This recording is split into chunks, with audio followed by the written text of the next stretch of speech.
right, we see people are rolling in. Give it just a moment more.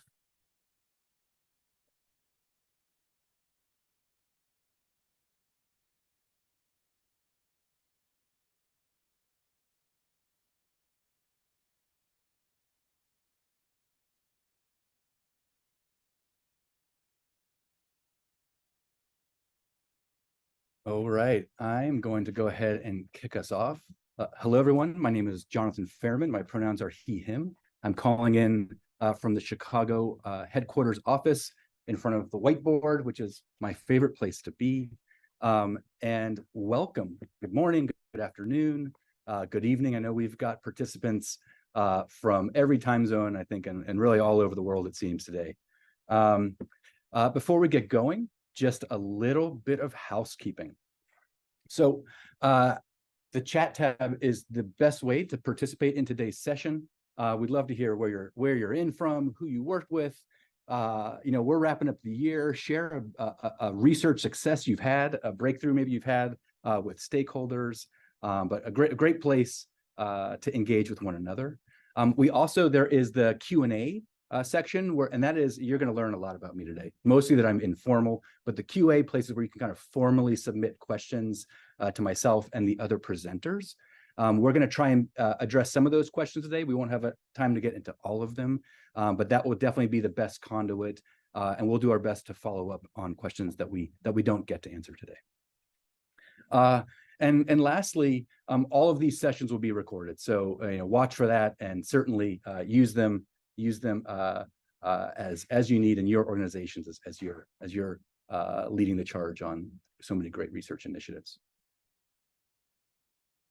So today, let's kind of start to get into today, and I do want to take a moment to kind of frame Dscout and to frame Colab. I know many participants here are Dscout users and customers, but many aren't. Certainly, and hopefully Dscout familiar. But in a nutshell, Dscout is an experience research platform that helps you capture high-quality human insights with some of the most flexible and powerful research tools out there. But we're also your partner. We have a flourishing people nerds community with a bounty of content, and we have really outstanding customer-facing teams, and they are eager to help you make the biggest impact you can in your organizations. So that's, from my point of view, really Dscout is a product and even more. What is Colab? For some of you, this may be your fourth day in a row. Kudos, welcome again and again and again. But Colab, the origin story actually is really just mid-October.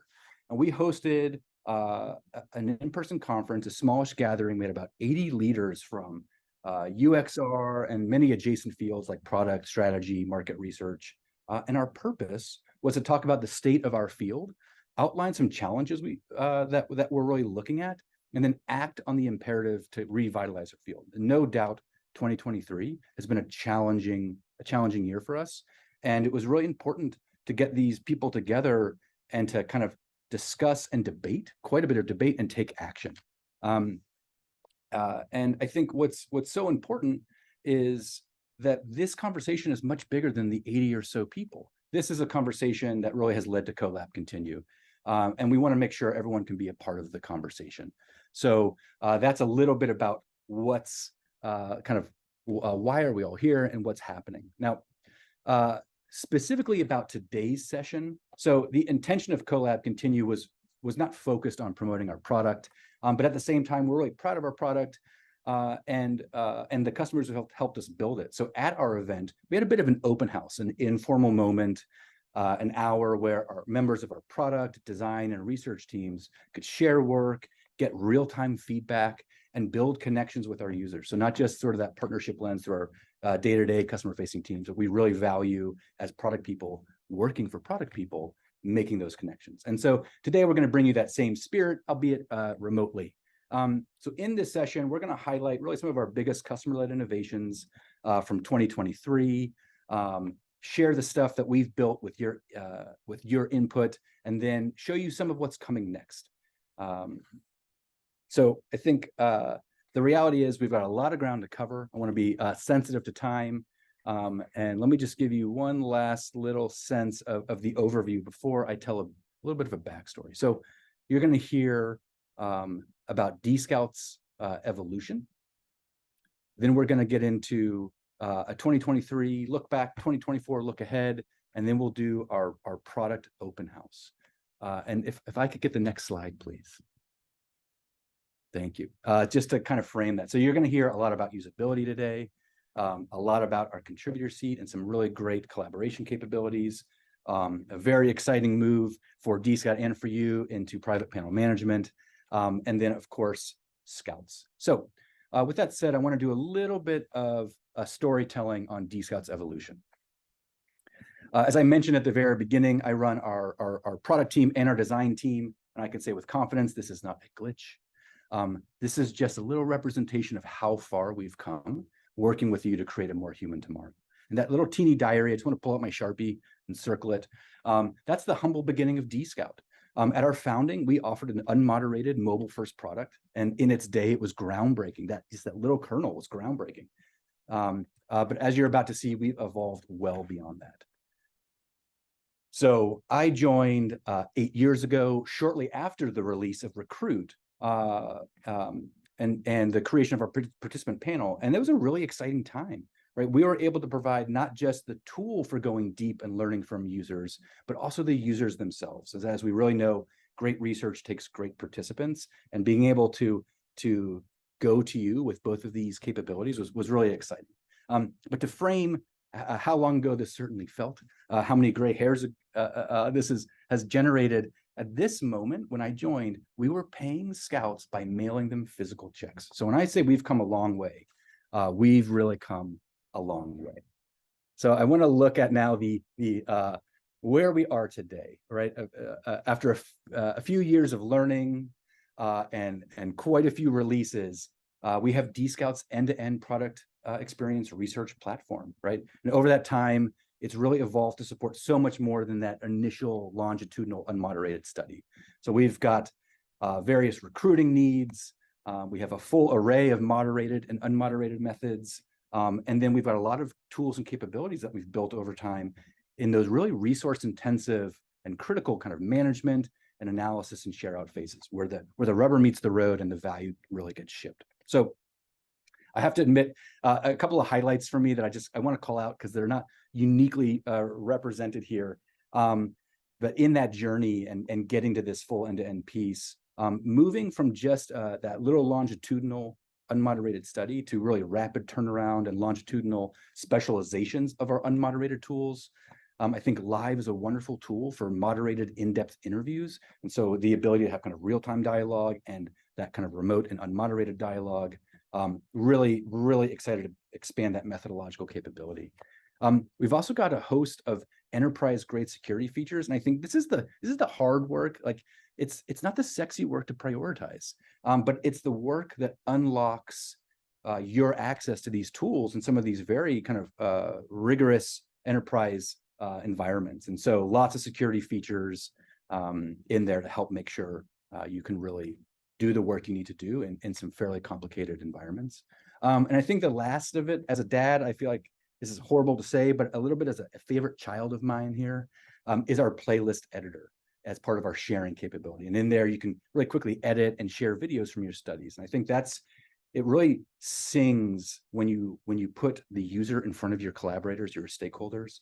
And it's really that moment where you're connecting all that hard work to the people you're making decisions with. So I really love that piece. So as we think about research, we know that every study you conduct goes through this process, but sort of different studies demand different needs along the way. And that's really also why we've built such a flexible tool. But to that point, you have so many needs. I say that with love. There are a lot of jobs to be done. There's a lot of different types of research organizations need to run to have a really comprehensive insights program. And we've worked really hard to support them all. As I mentioned before, as you'll hear many times again, evaluative really fleshing that out this year. So I think what's also really important is that great research is often kind of multimodal. So any combination of these can happen within sort of a study. And frankly, whether you're in this early stage team, you're focused on more evaluative and reactive work, maybe your collaborators aren't fluent in the language of user research, or you have a very established research function, and you are really going deep into that foundational and generative work, we're really here to support all of your needs. Okay. So that's sort of who we are, how we've gotten here. And I want to take a slightly closer look at 2023 to cover some of these important topics. And this year, we really predominantly focused on all of our development work in these 4 areas. And really, they've each proven to be mission critical pieces for unlocking your best work in your organizations. So first, flexibility. I think there's a real important reality here that companies need options and they need control in their research tools to make them work for them. I think what I love about serving such an insightful, no pun intended, group of users is that while sometimes you are asked to be flexible, you also love to be flexible and you love to find the right approach to any unique problem. And so flexibility is fundamental to how we support you. And that's going to mean flexibility in methods available, or types of research you can run, or even things like timelines, types of data, and even how you analyze that data. So it's a really wide array of what we're focusing on flexibility. And I think first and foremost, the aforementioned usability test solution, Tessa will be demoing that later, but that's a huge piece of helping you conduct more of your research within Dscout, help you consolidate tools and to save budget there. We've also added card sorting. Card sorting was a question type teams have been clamoring for, no doubt. And this is just another piece of that kind of very unique engagement with your user that we wanted to make sure we could support, so you could really work through the evaluative and generative types of projects you have and know you have more of the tools you need to have success. And then it seems like an eon ago, going all the way back to the spring, we completely redesigned our fast feedback tool, Express, which really now allows you to run media-rich surveys as well as usability tests. And we've really built that platform to be kind of easier to use, far more kind of self-guided work for both you and maybe even designer collaborators that you're bringing into the process. So really excited to put all of that flexibility in your hands. Next up, quality recruiting. This will always be a focus area for us, just always. I said it before, I'll say it again, great research doesn't happen without great participants. Pardon me. So, and the reality is we've heard a lot of horror stories also from new customers about panel quality issues, no-shows, professional participants. Really, we feel like we've heard it all. So when it comes to quality recruiting, of course, you're going to hear a lot about how we're working through our Scout lens. But I think first I want to talk to the most exciting, kind of one of the most exciting, certainly, things we did in 2023, which was our acquisition of panel management provider, PanelFox. Lots of P's there. PanelFox has now become Dscout's private panel solution. So you'll hear private panels very often, but that's really off the shoulders of a wonderful product on its own, PanelFox. So this is really the flexibility to say you need to tap into the Dscout pool. Sure, you need to do one-off participants, but sometimes you need to truly manage reoccurring research with a group of your own users. And now our private panel capability is going to let you have all the pre-screening and inviting and auto fatigue settings and scheduling reminders, kind of everything you need to work within your own unique panel. So you'll get to see a lot of that later today as well. To the Scout side, we've added over 60 new targeting attributes. So these are much finer grained elements and behaviors of our Scout pool, from demographics to shopping habits, subscriptions, and quite a bit more. And that's going to let you target the right users when you're running express missions with auto recruiting, or you're running screeners. This is really about helping you kind of save time by knowing you're reaching the right people and not having to write a bunch of extra questions or cull through a bunch of extra participants. You're going to have really good targeting with that capability. And then the last thing, again, in this nexus of what quality recruiting and flexibility looks like, is having far more control in Dscout Express. So that is our kind of quick turnaround, single sitting, unmoderated tool. It's always had automated recruiting, but now we've built it so that you can also have that far more precise kind of hand-selected participant from screener. So many Dscout users really love using the Recruit product as they feed them into diary studies or live missions. But now you can also do that into Express. So you have the ability to run a screener and pick someone uniquely. There's also just more flexibility. I mentioned earlier, multimodal research is so important. And so you may run a diary study with 30 participants, and then you want to, after that longitudinal deep dive, in fact, now you want to do some usability testing or some concept testing with them. So you can move them immediately from that diary study into an Express mission. You may even want to talk to them in a live study afterwards and go extra deep. So that kind of mission to mission flow now includes Express as well. And then, of course, the importance of bringing your own participants through splash pages. So we've really, as you can see, expanded all the methods you can get users into Express. All right, collaboration. That's another critical part of research. And I think we look at collaboration through a pretty big lens. Sometimes collaboration is about like looking at things like the structure of your team and how does everybody have the right access to the right tools. And sometimes it's really about getting people working live together. And sometimes it's about kind of meeting new people where they are. So we released our contributor seat not so long ago. This is a new permission level to kind of better equip teams to meet the increased demands of research by having a way to kind of fold designers in through democratization. We know democratization to be a controversial topic, but we also know that it is a real inevitable part of the maturity of our industry and becoming and helping our companies really become insight-led organizations. So the collaborator seat is a real helpful part of unlocking, bringing more people in, such as designers or PMs and the like. To just kind of keep moving through this lens, though, there's also this idea of multiple moderators. So in an in-depth interview, it's so nice to have that rapport, just one-on-one or maybe two-on-one. And at Dscout, we allow all of those observers to sit quietly sort of behind the proverbial mirror. But now we're letting two moderators come into a session. And we see that really important through a really important ad through a few ways. So first is, as a researcher, maybe bringing a designer or a PM into a session to help build more empathy and help connect them to the research more, so that as you're starting to bring it to life through the insights, they have a really deep connection. But it's also about letting designers start to lead more interviews, and you being there as a bit of a real-time guardrail to help coach and make them really powerful assets for you as you're trying to scale quality insights in your organization.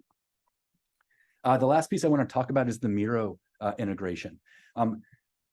We have heard time and time again, this group of all of us here, this industry is really in love with Miro and uses it quite heavily. As designers love Figma, I think insights people love Miro, and it's proving to be a really important place to collaborate and do your analysis. And so with our Miro integration, you can import video clips and highlight reels from Dscout directly there and really kind of meet a lot of your collaborators where they're already working. We think that's a really helpful piece of bolstering the sort of the value you're bringing to those sessions. What's a cool piece of the Miro integration that I'll just rattle off before perfect segment to the next topic, though, is that with privacy and security, we have to be really sensitive about the data we share. And the Miro integration, in fact, includes things like if you delete the video from Dscout, it will delete it from that Miro. The integration is two ways to ensure that you can really trust your data protection is robust. To that point, we work with a lot of well-known enterprise brands, and you all have really, really rigorous privacy and security protocols. And that is as much because of the work you're doing as it is everyone, Dscout and you all's point of view of really protecting the privacy and security of our research participants as well. So we had a host of features such as the participant face blur capability through our playlist editor that can even be used for really any text, anything you want to redact in your study, maybe before you share it with select collaborators. Project deletion, it always kind of gives me the shivers to hear where people have to delete data. The evergreen nature of the and the richness of the research we do, that's sort of a bummer, but of course it is also a reality. And so ensuring that you all can abide by the protocols in place in your organizations. And then things like SSO, this helps dramatically with kind of ease of logon management of who has access to what. So these are features we take very seriously. And as I kind of mentioned at the top of the session, don't always seem so sexy, but actually help unlock your ability to expand your research impact in your organizations. So let's jump to 2024. You're going to notice a lot of the same areas of focus, flexibility, quality, recruiting, collaboration. These are really important. But as sort of we've all seen and felt, the economic impacts of 2023 are demanding that you all have to do more with less. And so speed to insights is really about efficiency and impact. So we're going to help you consolidate tools to cut costs. We're going to bring collaborators in with less effort on your side, but we also really want to help you chase down, the gold that's hidden in all this raw data that pours into the system. So let's jump to it. While this is sort of cheating, I am both stealing Tessa's thunder for her to announce this, and also it is not yet 2024, but today, as of I think about an hour and 22 minutes ago, our Figma integration and heat maps is live in Express usability test missions. So that's a really important piece of flexibility that we're just excited to put in your hands, and you'll hear a lot more about that from Tessa. Speaking to flexibility, we know many of you work in kind of mobile first products or services, and bringing mobile usability to you all is a really important piece of our 2024 vision, and will be happening quite early in the year. Other trends, there's the rigor of research that I really admire from you all, which is even that notion of like that self-reported versus behavioral. So lots of cool programmatic and self-reported capabilities will be a part of that very Figma integration. Piping. Actually, piping in this next one, continued evaluative expansion. A whole slew of you participated in a study we had that we kind of kicked off through the Dscout platform about a month ago to understand the prioritization of your needs in evaluative work. And piping came out hot and heavy, really high up, but also in that, as we continue down this journey of supporting your evaluative needs, things like segmentation, and branching or matrix, lots of these features are going to be rolling out kind of steadily across the year to ensure we're really letting you do your best work and supporting you with the capabilities you need. Recruiting, as promised, 2023, 2024, 2025. This is always something we're gonna really invest in. Jessica is going to share some more with you in a little bit, but I think one thing I just want to mention is that we talk so often, Dscout, to you all about the researcher experience and all these things, but we also take the participant experience very seriously, and we want to make sure that it is as frictionless as possible, so that there is as little as possible between what they experience and share with you and kind of what you receive. So that's a really important part of our quality recruiting, and you're going to hear a whole lot more about all of these topics. Collaboration. It really is really true that collaboration manifests in many ways. Whether your organization needs structure for your teams and your resources through something like our workspaces that will be coming and are actively in pilot. Question libraries are really important tools for helping kind of provide the guidance and guardrails for other members of your kind of insight generating teams. And then I think lastly, and you're gonna hear a big chunk of AI analysis here, is Collaboration is also like, how can you almost async your collaboration or offload your collaboration? And when we think about someone like a designer coming in and doing research, you all as kind of capital R researchers and research leaders, you want to make sure they're doing good analysis, but you may not have the time to be ever present. And the reality is, all the best designers I know are great researchers. I think they really go hand in hand. But designers, they kind of have to moonlight as researchers. They're rarely given a kind of the time or space to really get into it. And so having some AI analysis features is a little bit of a time saver and kind of a helpful prop of maybe to identify trends or have some helpful kind of summarization benefits there. So we're looking at collaboration through a lot of lenses. Now, the last topic I want to talk about is speed to insights. Analysis is messy, analysis is time consuming, and it's vitally important, right? It's the beginning of translating data into actionable insights, and it's the heart of the value of what researchers bring. So in 2024, you're going to see a steady stream of insight kind of tools, many of them AI powered, to help you get to those insights quicker. Now, yesterday, day 3 of Colab Continued was all AI. I would encourage you, if you didn't have a chance to watch that session, but a couple highlights just on Dscout's point of view on Gen AI. So I think the first point to make is it is undoubtedly powerful technology, but it's also immature still, and it needs to be treated as such. And because of that, we're really working against some principles to ensure we're really checking our work and feeling good about kind of what it's doing and how it's doing it and the impact it has. So the first is practice what we preach. We're doing the research to understand needs, challenges, the impacts. Julie I spoke a great deal about that, and it's just really important that we are learning and listening as we roll these capabilities out. A little bit on that privacy and security piece, but the second one is building with data protection. So complying with HIPAA and HITRUST and CCPA and GDPR and SOC 2 and ISO. The rigors of working within these systems, ensuring that we don't move your data to third-party servers, always being opt-in. These are really important tenets to how we're building. I think the most human piece to just share is, and I love this language, with you, not in place of you, right? We're working on tools that enable you to do your work kind of with less drudgery and kind of more efficiency. So still ensuring you are driving the insights and you are driving the outcomes. And the last one here is just to be an open book and operate, with transparency, whether that means you always knowing what we're doing and how we're thinking of this work, or even the subtleties of having breadcrumbs in all of the AI generated insights, so that you can go back to the origins and really validate the efficacy of that.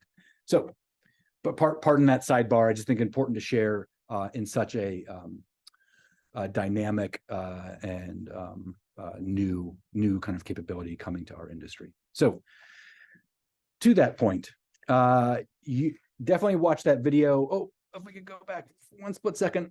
AI summarization, theme generation, really excited to see this start to roll out. Cross-study analysis for the old-timers, cross-mission analysis. This is a piece that's really important to kind of build and pull things from across studies in Dscout. And lastly, I'll be brief with some UI updates that are not just insights about the kind of what's coming out of the research, but also kind of operational insights and how to manage multiple projects at once more effectively, how to know your playlists are being engaged with by stakeholders. So a lot of insights that we want to help and make more efficient. So let's shift gears.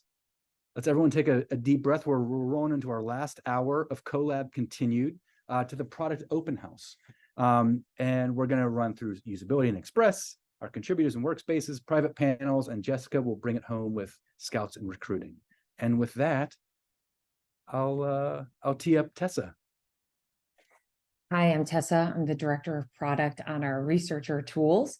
I'm dialing in from Chicago. I'm in one of our conference rooms, so hello. Next slide, please.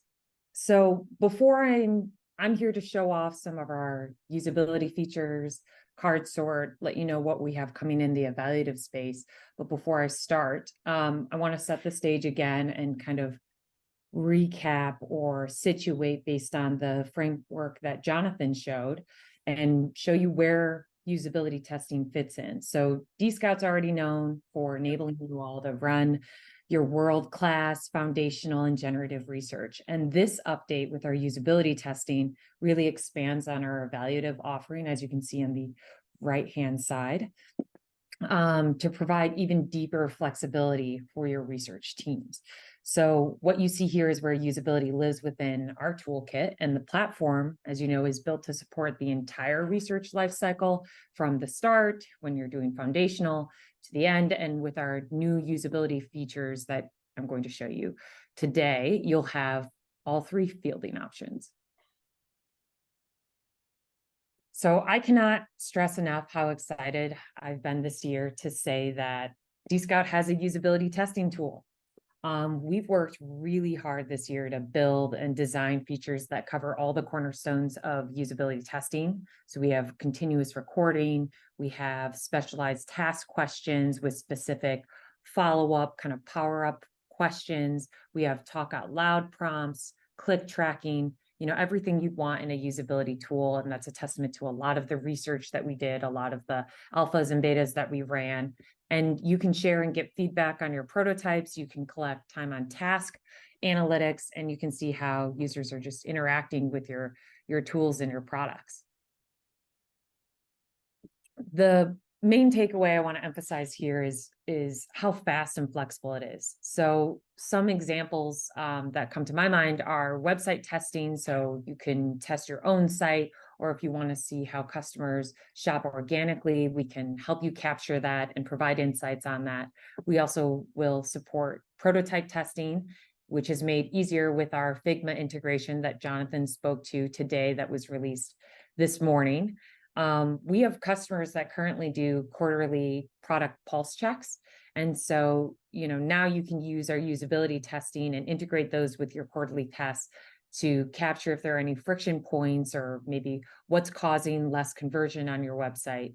And there may be times when you have a participant complete a usability test and you have a lot of follow-up questions and you want to, dig deeper and speak with them, and you can invite them to do a live interview. Or you could keep going with the unmoderated style of research and invite them into a longitudinal study using Diary. But those are just some of the ways that you can combine our tools to do some of your usability testing. And now we will show you a demo of our usability features in action. To get started creating a usability test at Dscout, you'll create an express mission and have an option to choose usability test as an activity. Our usability tests have the same flexibility that our media survey tests have in terms of being able to either recruit from our Dscout panel or send a share link and invite your own participants. If you choose to recruit from our panel, you get the option to either use auto recruit by selecting knockout questions and screener criteria and automatically inviting the participants into your study, or you can create a screener and then manually invite them. This is great if you have specific scouts, or you want to validate that they own certain products or see certain experiences in the screener before you bring them into your study. Because usability tests are continuously recorded, we add an extra option here if you want to record their screen and camera, or if you don't want to see their face and you just want to see their screen, we allow that too. Once you're done selecting the options for which recruit you want to use and how you want to record, you'll be placed into our mission creation design, the Create tab. And you'll see right here, we remind you that it is continuously recorded from when the scout or our participant starts the mission to when they end. You'll also be able to just quickly add questions. And the two that we have for usability, which is unique to usability, is our task questions and our talk out loud questions. So for task questions, you can add up to 10. And they're pretty special because you'll get extra analytics that I'll show you in a bit. And you can do that by adding on some of these power follow-ups. So let's say one of the tasks I asked was, go to your favorite plant shopping website and search for a suitable indoor plant. Please don't judge my terrible task prompt writing. You can add a website or a prototype URL if you'd like, but you also don't have to if you're asking a question like for the participant to go to a website that they would normally go to. And then you can add on these power follow-ups, which will automatically prompt the scout when they're done with the task to get kind of self-disclosed success if they were able to complete this or not, and if not, why. We also added an industry standard SEQ question, single ease question. We make it really easy to toggle that on, and that way, whenever you're adding more additional tasks or comparative tests, you can add on this single ease question as well. So the first one being, how difficult or easy did you find this task? And if they rate 1 through 4, which would indicate more difficult, they'll automatically be prompted to explain why. So this is our task question, and I'll show you what those analytics look like later. As of today, we released Figma integration. So if you do decide to ask a participant in a task question to go to a Figma prototype that you have, and you added that as a URL and connected your account, we will be able to collect more detailed click data and heat map data later in the analysis. So as you can see here, I connected my account. I'm using a Figma URL for a prototype right here, and this is my task prompt. Now for these two task questions that I have on my mission here, they're pretty unique in that we're also collecting number of clicks for that task that the participant is doing, how long they're taking on the task from start to end, and also these additional power follow-up metrics that I'll show you later in analysis. And as a reminder, because I connected my Figma account for this second task, we'll also be collecting heat maps for that particular task question. Because usability missions are continuously recorded, there are times when you may want to ask a more open-ended question, but you don't want to just watch the scout or participant type silently. That wouldn't make for great data necessarily. So we also added a new question type specifically for our continuously recorded usability missions called Talk Out Loud.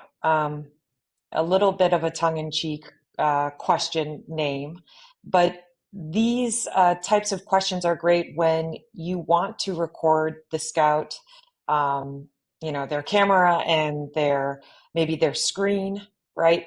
But you don't want them to complete a specific task, and you're not trying to collect, average time on task or number of clicks, because then you would use a task question.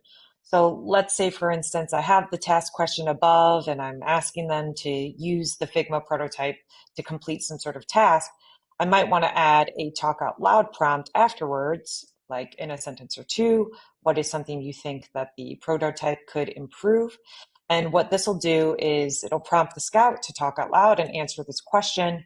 And then the end data will be their video and transcript, which you can use for highlight reels, or you can go back later and tag this data. You can also add stimuli. So you could use a talk out loud prompt if you wanted to add a bunch of different static concept screens and ask them to, tell you which one they like the best and describe it. And again, the output is a video and transcript that you can later tag or create clips from. Now I'm going to show you a little bit of the analysis that you can do in usability. So we divided up our analysis views into 3 different tabs, depending on the view that you prefer. So we have our questions tab here, which shows you the responses to all of the questions that you've asked. We have our participants tab here, which shows you the individual responses for each Scout. It also can show you what they answered on their screener questions or any kind of demographic information that you need. And we have a tags tab. So if you're going through and tagging the transcript, we centralize that view for you. So if you wanted to, you can go in and then view all the responses for the things that you've tagged. Okay, so starting back on the questions tab, this is the talk out loud prompt that I talked about. This is what the responses will look like. So it's transcript. And in this particular mission, we ask them to introduce themselves and tell us about their last experience shopping for houseplants. We make it really easy to scan these responses. You can also, tag a response if you would like, by just highlighting the text, and then you can apply a tag. You can also jump and view their full video if you would like, which I'll show you in a little bit. And that's what the talk out loud response looks like. In this mission, we had, some multiple choice, some rank questions. We had, a scale question, but I'll take you to the task question that I talked about. So if you remember, task questions are unique in that we're going to give you some extra data, such as time on task, the number of clicks, and if you've added the completion follow-up power-up question or the SEQ single ease question rating, those will show up here as well. So you can see the completion percentage, you can see a breakdown of their average time on task and remove the outliers if you'd like, and see a breakdown of their average ease rating. This particular view of the task response is really great if you want a jumping off point. So you can use these columns to sort. Let's say I wanted to start with the the participants who had trouble. So I can easily use the completion column to sort and bring those up to the top. Or I could sort and see who took the least amount of time on a task. So Alex G, it was very easy for him to use the website to show us, what he used to buy his last houseplant. And again, we have the same capability where you can go in and click and view the full video if you would like. So I'll just show you how that looks right now. So I clicked in to view Alex G's video, and now I was brought to his full session view. So anywhere you click on that questions tab where you go in and view the video, it'll take you to that question that you navigated from. But you can also, because it's fully recorded, navigate anywhere you please, and we make these chapters. So it's really easy to jump to different questions that you've asked. But because I've jumped from question 8, here I am. And we broke this page down into 2 different sections, the video section and this sidebar where you can see the transcript. And we wanted this to be very flexible based on, your preference for analysis. So for me, I read really fast. And so the transcript view is more important for me. So I can pull that over and see the transcript much larger, and it makes it easier for me to highlight and, copy as quote or apply tags if I would like to. I can see any existing tags after I apply them on this sidebar and navigate using that. Or if you care more about the video and you don't care about the transcript, you can have a little theater view and watch it here. You can also create clips from this video view here, just like that. You can share the full session, which is great if you have a particular participant that you feel like you really want your colleagues to see. You can grab a share link, add a password, make it expire, et cetera, et cetera. And once I've created all of those clips, they're all down here. If I don't care about my colleagues' clips, I can just filter by my clips, and we make it really easy to add to playlists that one is rendering. But if I wanted to, I could add a playlist or a download or create a share link for a particular clip. The last thing I'm going to show you is something we've released actually today, which is the beta of the Figma integration that I was talking about. So if you remember previously in the create mission portion of this demo, I showed you how you could add a Figma prototype and just kind of connect your account. And because I did that for this task question, I used a Figma prototype and I asked the participants, find a plant on this prototype. I get a extra tab called heat maps. If I click on that tab, I can now see the frames of all of the frames of the Figma prototype that my participants visited in order of where it is in the prototype. And then if I click on here, this pops open the heat maps. So I can see this page in the prototype was called landing page. I can see where participants clicked. So the red meaning, more clicks, blue meaning less clicks. And I can see these click areas right here. And I can see, wow, okay, a lot of people click the getting started CTA. We had 10 clicks from 10 participants. I can open that up and I can, which brings into focus that particular click area. And I can then see the different participants that clicked, and I can click view video and that'll jump me to their full session view at the moment that they clicked it if I wanted to watch through. I can also zoom in, zoom out. I can exit this and continue to explore other click areas as I want to, which brings into focus, whatever the click areas that I'm hovering over. I can also download the heat map, which will download as a PNG if I want to add it to a deck or add it to whatever document I'm creating as well. And I can also use the filter. So if I went through and tagged, certain responses, I can use these tags to filter, or if I've created certain Scout groups, I can use that as well to filter out the clicks on these click maps. We're really excited about this heat maps release for Figma. If you've integrated your account when you're creating this mission, you'll get these heat maps. Additionally, you'll also be able to get, if you integrate your account, better click data from a Figma prototype. So I'll show you that now. So let's say I want to go see Abby D's full session. I can click in here, let it load. And I have this extra click section for question 4. I can click that and I can actually see what she clicked and when. And these are named based on whatever those elements were named in the Figma file. And this is great for when you want to jump through and you're quickly scanning, and let's say you really care about when they click the getting started CTA, I can use this to navigate to it.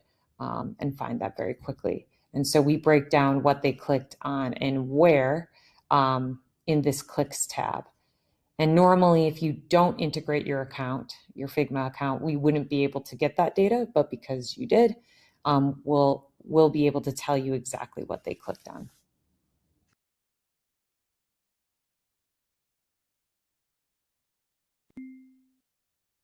Okay, so that was our usability features. And I'm also excited to announce, in addition to that long demo with all of the features that we showed off, we're also offering card sort, which is going to add so much more flexibility to unmoderated fast feedback options and really support you in some of the key evaluative and generative research studies that you do. So our card sort solution is going to let your participants think through important topics or terminology and then place those cards into a set of categories. It's a new question type in both our media survey express missions and our usability missions as well. Our first release is a closed card sort. It will be available on desktop and also available on mobile for media surveys. And you can include up to 200 cards and categories in this card sorting question. So now I'll show you, it's a much shorter demo, I promise you. I'll show you a little bit about what that looks like in our platform. All right, now I'm going to show you how you would create a closed sort, card sort. So I will in my, this is a media survey mission.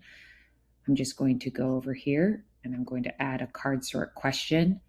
I'll add a prompt. So take each food item card and assign it to where you would usually store it at home. I can add up to 200 cards and categories, and just as a heads up, I would not recommend that. I could put like apples and veggies, and flour, let's say milk. And I can add the categories, so pantry, fridge, who knows, closet. It doesn't really make sense, but there you have it. I have my cards over here, my categories over here, and extra options such as I can randomize the order of the cards or categories if I want to. And then I click done, and those are my cards and categories right there. This is what the analysis view of the card sort looks like. So I am in the card sort question right here. And I can see right away that I have different ways of looking at this card sort. I can use an agreement matrix. I can view by cards. And in this view, you can explore how each card was sorted into those categories. I can also view it by category. So I can explore the categories that the participants sorted the cards into. And the agreement matrix just visualizes how often the user sorted the cards into the same categories. And this will help you identify consistency and clarity versus subjectivity or confusion. And we use a little kind of spectrum of color here, or density of color, to show the total participants where they're kind of manifesting around. I can decide to view this as a percentage, or I can view this as a count. Depending on your view, you can see that 96% sorted dairy into fridge, but I can also go into the categories, go under fridge, and I can see dairy is overwhelmingly put in the fridge with 87 participants right there.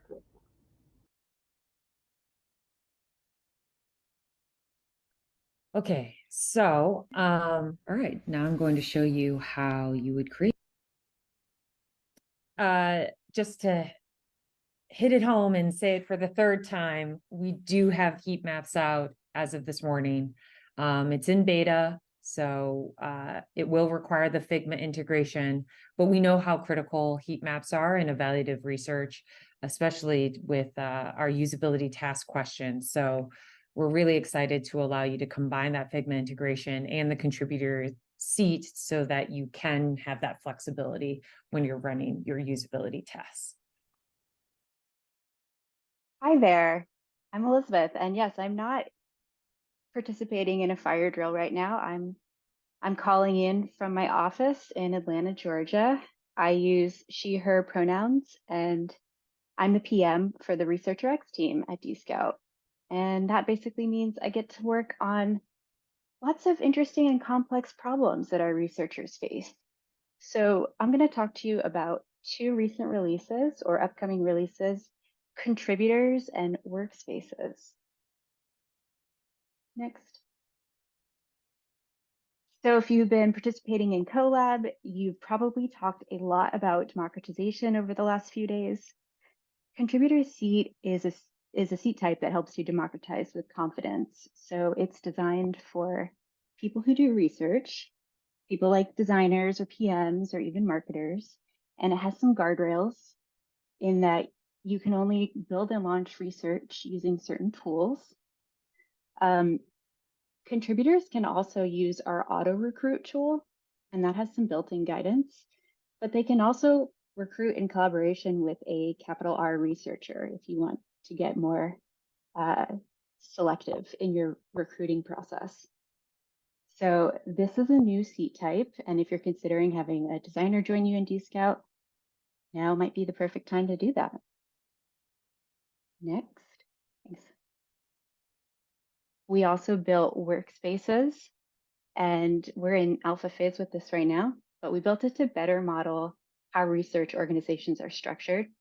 So what workspaces are, they're distinct spaces within an account where projects, team members, and budgets are housed.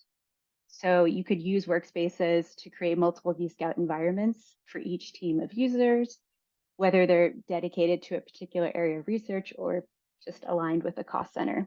So we built workspaces with privacy in mind. There's some basic privacy settings, and it will also open up a lot of opportunities for teams to feel like they can share resources and learnings within a workspace without sharing it with the entire account. So I'm really excited about this one. It actually has opened up the door for us to develop some other features that can roll out at a workspace level. Here's a sneak preview of what's on the Researcher X timeline, what's coming up. So Contributor Seat is actually out now. We're gathering feedback on that. We are, as I said, in our Workspaces alpha, and that just means we have a limited group of customers using Workspaces right now. And what that looks like is we're gathering early feedback, we're experimenting, we're working really, really closely with our customers.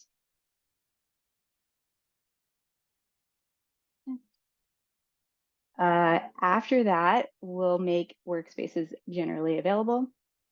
And that really sets the stage for future releases like question banks that Jonathan alluded to earlier.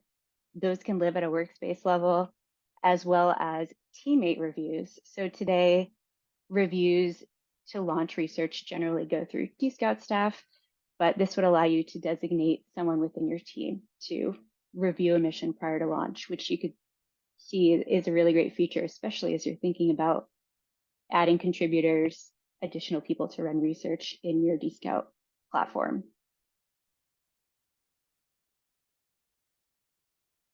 My goodness, I am back from the Chicago office drill. Everyone here is perfectly safe, but thank you for the sweet care in the chat. Elizabeth, thank you. Maybe just I've got a couple questions here, and we have just a couple of minutes. But could you talk about maybe what some of the examples of the guardrails that contributors will have are? Sure. Yeah. Some more specifics.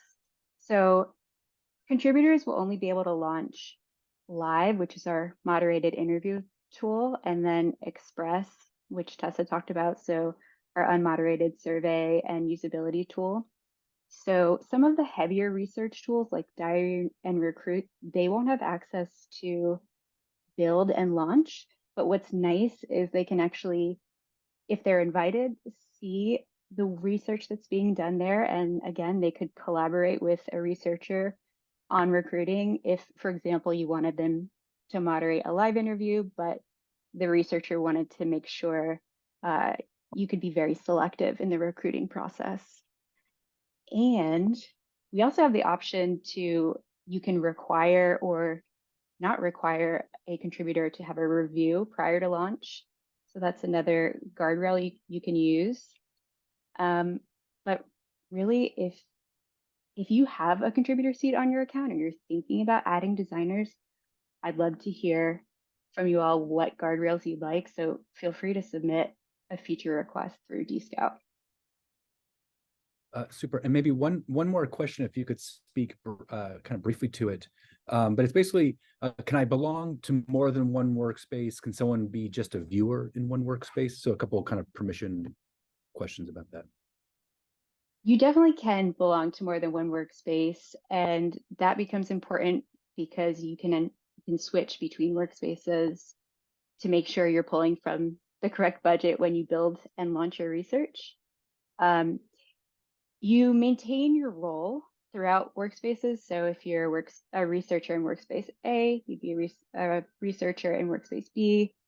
But as we get further along with workspaces, we're looking at what we can do to explore and improve visibility across workspaces. So that might look like allowing someone to request to join a project or being able to grant viewer level access. Super, super. All right, Elizabeth, thank you so much. And we're gonna keep marching along here in our product showcase. And let me introduce Patrick. Patrick, take it away. Hi, everyone. My name is Patrick Glass. I am the private panels product specialist here. My pronouns are he, him. Happy to show you what private panels powered by PanelFox is today. Awesome. So whether you're looking to just operationalize your current recruitment process, grow your panel, or manage multiple panels, Private Panels is a built solution specifically for bringing your own scouts or uploading your own list and actually managing that. We did a survey of our customers at the beginning of this year. We found a reduction in admin time by about 40%. That's really through centralizing and automating that recruitment process. The easiest way to kind of think about it is a combination of an Excel sheet or Google Sheets, Calendly, MailChimp with a CRM element attached to it.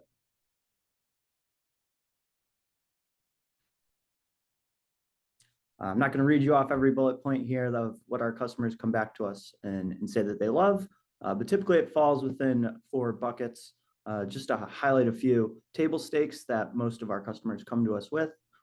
Bulk email, SMS messaging will be included in your private panels, as well as pre-screening, inviting, and scheduling participants all in one place. So you have one centralized login to house all of that data.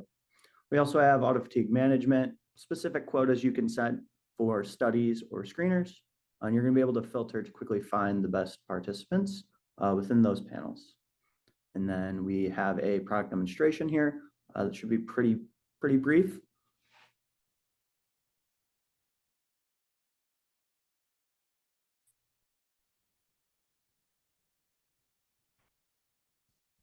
Hey, so this is Private Panels.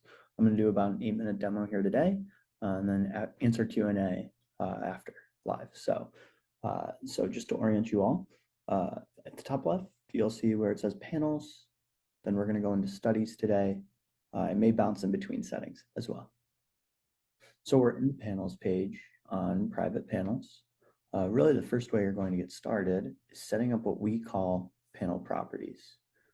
You'll see these in gray here across the middle of your screen. I'm going to slowly scroll. These are completely customizable to whatever custom attributes that you want to actually go ahead and filter by or track within your private panel system. So once we actually set these up, we're going to be able to filter by each panel property as we go through so that we can make finding our panelists or our participants as quick and as seamless as possible. So again, you can have single select drop down, text, number, so on and so forth, so that you can come back to this list at any point and find these folks very easily. Now, you may already be thinking, I have a list or a CSV file. We can import as many of those as you actually need so that you can maintain the data set that you already have and then import that into private panels. As you go about importing that CSV, it will prompt you to actually match panel properties to your CSV file so that you can maintain those fields that you've already collected. Going on to filtering, let's say we want to look at specific folks that own Dodge vehicles. We can immediately use our custom panel property to filter by that. Maybe we want folks that were born before January 1st of 1980. We can also add as many filters as we need here to actually go about finding these particular participants. If we know we're going to be doing a similar search each time, we can set up what we call a segment here at Private Panels. So if we're going to go back to that Dodge owner, that way you don't actually have to utilize the filters each time. In Private Panels, we also have specific panel sign-up forms that you can utilize with a specific URL link. This way you can customize specific forms to specific panels that you may already have. You can also do a general panel sign-up form. You can correlate each sign-up form back to your specific panels. Now, within each panel, this will be an easy way to differentiate which user group or which panel you'd like to actually conduct research with. So if we go into our doctors panel, maybe we want to look exactly at how the health of our doctors panel is. We have these health dashboards here to make it very easy for you to see how active your panel is. As you may see, show fatigued is right here. You can set panel fatigue in your settings. I'm going to do a quick scroll here, So you have email fatigue, scheduling fatigue. You can also set incentive fatigue. This will be on a panel level. So if you were to exclude all those that are fatigued, they will not be shown in your panel when you're going about selecting your panelists for your research study. While we're in here, we can also give you a custom domain. So it could be patrick.last.panel.com if my company were named Patrick Last. We're actually in our specific panel. Maybe we're using our doctors panel. We want to go back to these Dodge owners. I'm going to select all 5, and then we can add these folks to a particular study here in private panels. Let's go ahead, add them to a specific study here. Without further ado, we'll go into the studies. Use an example usability study demo today. So from here, you can have what we call study segments. So this will show you the actual stages where your research participants will be in. From this screen, we've added 52 folks that we think already are a good fit for a potential research study. From here, we can take quite a few different actions. You can send them a screener that you've already created. You can send them a direct scheduling request for an IDI or a focus group. You can send them a custom email. You can also now send them directly into a synced Dscout mission. Really briefly, going to go into the screening capabilities. It's just an example pre-screener that we have populated here, all different types of qualitative question types. We also have page skip logic, piping, etc. So just a quick example, have you used our app in the last 3 months? If yes, we're going to skip you to page 2 to continue on with our screener. If no, we'll disqualify you. You can also set up redirects on the disqualification or within your actual screener itself. So again, going back to our example, have you used our app in the last 3 months? If yes, we're going to skip you to page 2. Tell us about the main pain points you've actually experienced. Continue on with the screener. Nice part about private panels is that you're going to be able to import specific questions that you've used in the past or paste previous screeners, so you don't have to always repeat yourself. Here are the question types we have here below. I'm not going to highlight them all, just to highlight a couple. We consent, matrix question, rating and range, video recording, signature, and file uploads. Again, this qualitative platform built out by PanelFox, which is now Private Panels. It's here to suit all of your needs for screening, pre-screening, and survey capabilities. Going back to our study, maybe we just want to send them an immediate scheduling request because we know that there can be maybe some potential drop-off. You can set up focus groups or IDIs right here in the PanelFox scheduling tool. Just choose your sessions. You can customize your calendar event, add your specific location for where you're hosting these focus groups or these IDIs.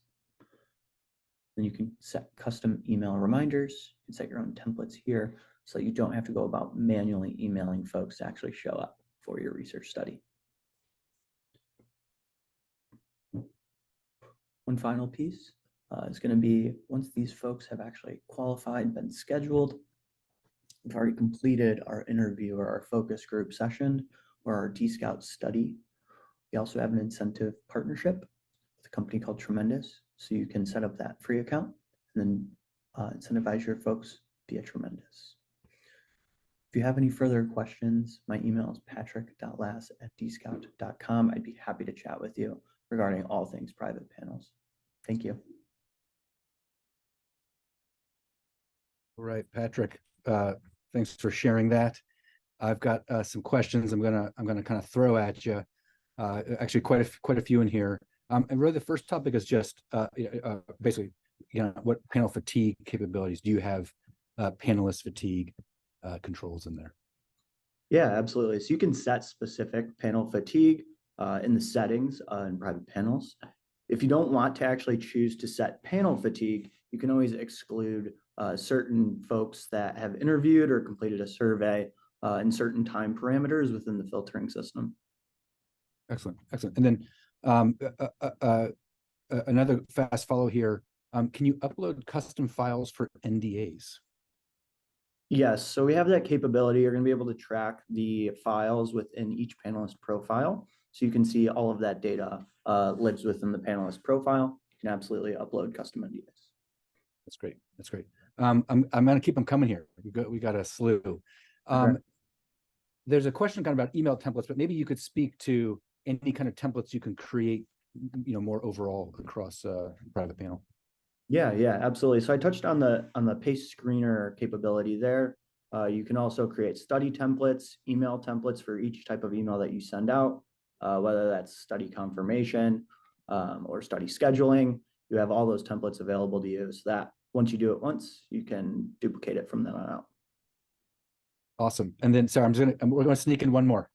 And it's really about panelist self-scheduling. But I think if there's anything you want to touch on, again, that panelist self-scheduling capabilities or just scheduling tools overall. Yeah, so within the scheduling tool, you would basically set aside your times for your interview or your focus group. We do have a capability within the screener so that if they make it through the knockout logic, let's say the first 4 to 6 questions that they need to pre-qualify, you can have automatic scheduling associated with that screener as well. Super. All right. In the spirit of time, putting on my researcher hat and keeping this thing on track. Patrick, thank you. And let me introduce Jessica White. Hello, my name is Jessica White, and I'm a director of product here at Dscout, focusing on our scouts and recruiting teams. My pronouns are she, her, and I am also in the Chicago office where we have all powered through the drill and will probably never stop talking about this. So before I get into kind of the look back to 2023 and look ahead to 2024, I wanted to kind of give an overview of what our teams do in terms of recruit and scouts. And so basically our core responsibilities are delivering great participants. So I'm sure, as you all know, you can set up the perfect mission, all of those amazing features that Tessa showed. Your mission design is flawless, but if the wrong people show up to complete your mission, it's all for none. So our teams are responsible for making sure that your mission is actually filled with people that are going to give you those quality results. So our first area of focus is really around participant data. So we have a giant pool of Dscout scouts, and we need to identify them, validate they are who they say they are, look for fraud, things like that, and then create robust profiles around them so we actually know how to target and screen them. And then the next focus is basically the recruiting tools that you are using as you are targeting and screening for your missions. So whether you are targeting and screening our scout pool, or whether you're building a splash page because you're going to be inviting your own participants, we make sure that you have the tools to easily do that. And then finally, kind of on the other side of the house, we need to make sure that our participant experience is smooth. So from how they get onboarded to as they're navigating around Dscout, that they know where they should be going and what they should be doing, and to make sure that our tool is just intuitive for them to use so that they can get right into your research and give you those quality results. So that being said, with those core responsibilities, I'm going to give a couple of things that we shipped in 2023 along those lines. And the first one was really thinking about flexible recruiting approaches when it came to Express. So previously, our Express product, you could only use with our Dscout pool. But we know from all of the B2B use cases, or just needing to survey your own users, or whatever the case might be, you needed a little bit more flexibility. So what we released this year was the ability to actually also invite via share link any participants outside of Dscout that you need to complete that Express mission. And then on the flip side of that, if you are using our Dscout panel, we also introduced this flexibility of allowing you to choose automatic or manual.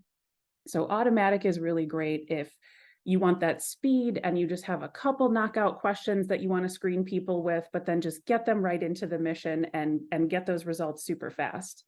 But we also know that there are some missions, and this can kind of come up a lot with usability, where it's a little bit more involved and you want to take a little bit more care in hand selecting those scouts.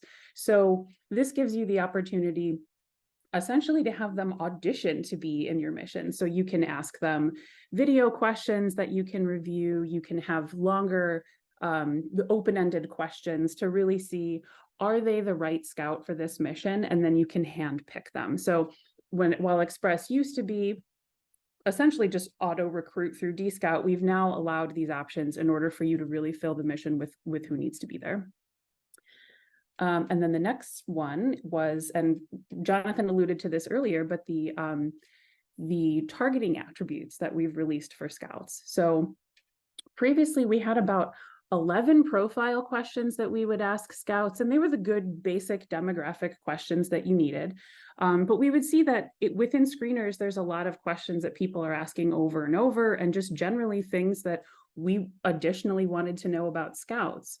So in the middle of this year, we released to scouts what we called to them profile boosters, which was to see, would they actually spend the time to answer 60 additional profile questions? And, you know, we told them, answer these questions because it's going to help us match you to more relevant opportunities. And we were very pleasantly surprised that the majority of our scouts answered all 60. So they have an appetite for this, to actually get in and give us this information in order to better match them. So once we had collected all of this data, this led to, which is the next slide, what you now see in the researcher tools, which is the targeting attributes in Express Auto Recruit. So what this allows you to do, and we have a whole array of questions around their shopping habits, their devices, subscriptions that they subscribe to, a lot of questions about work, because we know that there's such an appetite for B2B questions, and you really got to find specific people for your missions. So you can easily, without having to write out questions and come up with the answers and screen for this over and over, just click these boxes and immediately narrow down our scout pool into exactly who you need.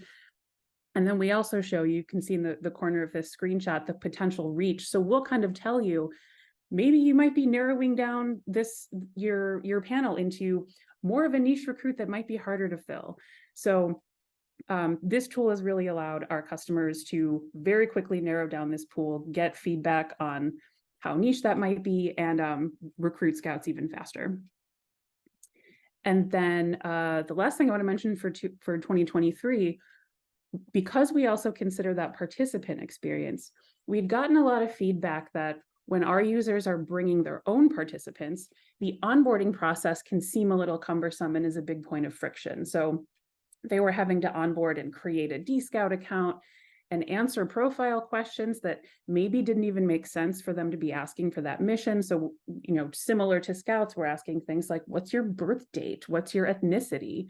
And we got feedback that not only in some of these missions was that irrelevant, but you might not have wanted to ask those questions at all. So we have currently a new onboarding process that is live in private screening as well as Express, where the screenshot that you're looking at now is the onboarding process.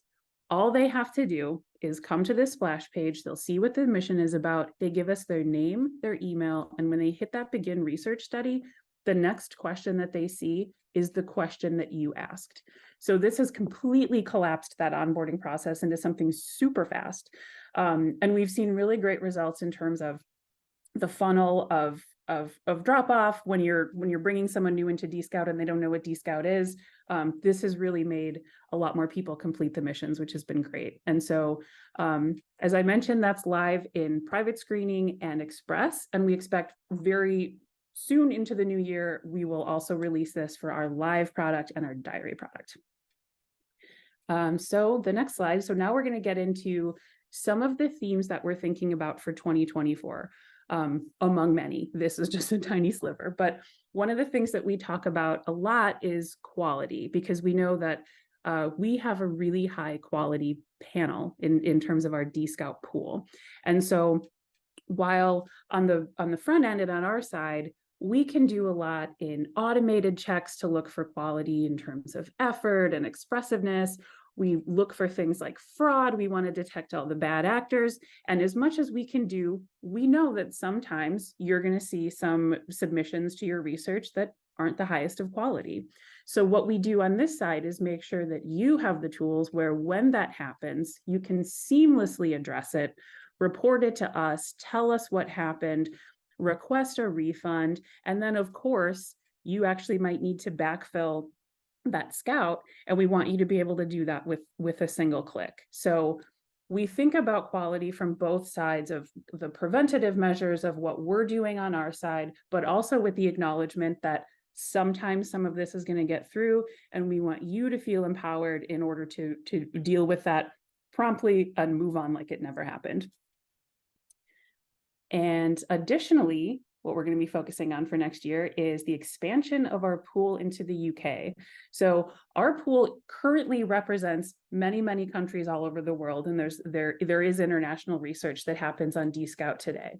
But we've been seeing an increased demand for research specifically in the UK. And so what we want to do is, instead of relying just on sort of organic growth of our pool, we really want to make a direct and conscious effort to expand in the UK. And so we're looking at things like, we're starting a referral program for the Scouts that we already have in the United Kingdom to invite their friends and family and can kind of build the pool that way. We're also looking at Facebook ads and other targeted marketing campaigns in order to really build that pool. But we want to make sure that going into 2024, we can really support the need for international research that keeps coming up. And then the next slide. So the final thing I wanted to talk about is really that Scout experience. And this slide is just one example of some of the things that we put in the app for new Scouts that really kind of keeps them pulling that thread and being curious more about Dscout so that they don't churn, or, we're giving them encouragement of like, this is great, apply to more missions. But we're constantly thinking about what that participant experience is, not just from the Dscout Scouts, but additionally from the participants that you might bring in. And we want to keep coach marks and training available in the app so that as you're running missions, and specifically along the lines of things like usability, where we have continuous recording, we know that you don't want to also watch them figure out Dscout at the same time that they're completing your mission. So we're constantly thinking of what are the small changes that we can make in this app that really make it intuitive for the participants to use. So Dscout is almost something more in the background, and your research is really front and center, and the results that they're giving you. And that is wrapping up for some of our focuses for 2024. Now I think we'll go to Q&A. Yes, Jessica, thank you. I've got a couple of questions to check on. You shared that BYO flow, that example screen of that sign up process. But basically, the question here was, if I bring my own participants, do they need to create an account in Dscout? I think just to clarify that for sure. Yeah, so to make that a little bit more clear, so they are creating an account, and that's why there's a little checkbox for terms and conditions there. But what we removed is that password step, because that's really where that point of friction is.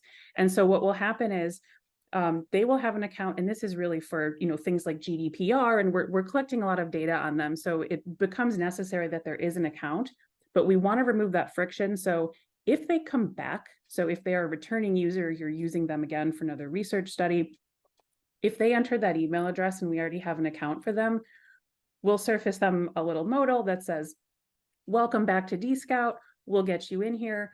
Go check your email for a magic link. So that login essentially becomes passwordless. So it's not something they need to maintain and remember a password or reset or do anything. But every subsequent time that they come back, they can go in their email and just get the link and go straight in. Super. Maybe one last question. Are there any targeting attributes on the horizon? Yes. So that, we released 60 targeting attributes, which feels like a lot, but we also know that this is just the beginning of targeting attributes. That was our first pass. And so this is going to be a list of questions and answers that is constantly being iterated on as we figure out what else we need to know about Scouts and what's important when we need to target or screen them. So whether you have suggestions for within a question, if there's other options that you feel like Scouts should be able to choose, or if you have questions that it would actually really benefit you to be able to target on, we are completely open to hearing all that feedback and having you kind of be our partner in iterating on this list over time and really making it to be exactly what you need. So this list will constantly be in flux, and we would love feedback on how you're using it. Awesome. Jessica, I'm gonna take the mic here for just maybe 60 or 90 more seconds to wrap this up. So Jessica, to you and Patrick, Elizabeth, Tessa, thank you for your time today. Thank you for managing through the drill, everyone. That was certainly an exciting moment.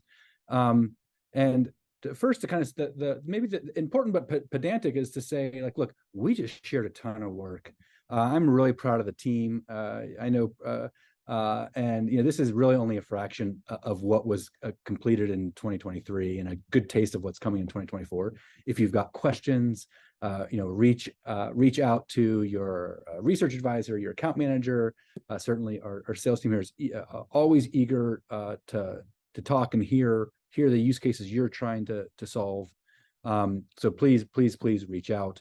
But I think something that's really important to remember, I've mentioned it a couple of times, but 2023 really showed that we need to bring a lot of fortitude as an industry to our practice, that we need to have a really strong constitution, because the work you all do is important. Creating a more human tomorrow for everyone starts with all of you bringing the plight and the reality of users into really important strategic and design decision moments in your organizations. And I just, the opening days of CoLab continued, and all that messaging and debate and across, like, really value what you all are doing. And it motivates all of us at Dscout to support you and to be your partner in that. And I think to just put a pin on the thank you, we're in a very luxurious position at Dscout as a product team, because you, our users, know exactly what we're trying to do. We get how might we statements, we get prioritized pain points directly from you, and that kind of feedback loop and all that you have shared with us in 2023 has been so valuable to building the tools you need. And I just encourage that kind of feedback and look forward to that partnership going into 2024. So thank you so much. For those that stuck around all 4 days of CoLab continued, well done. And we'll see you at the new year.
Right now, I am at my resort.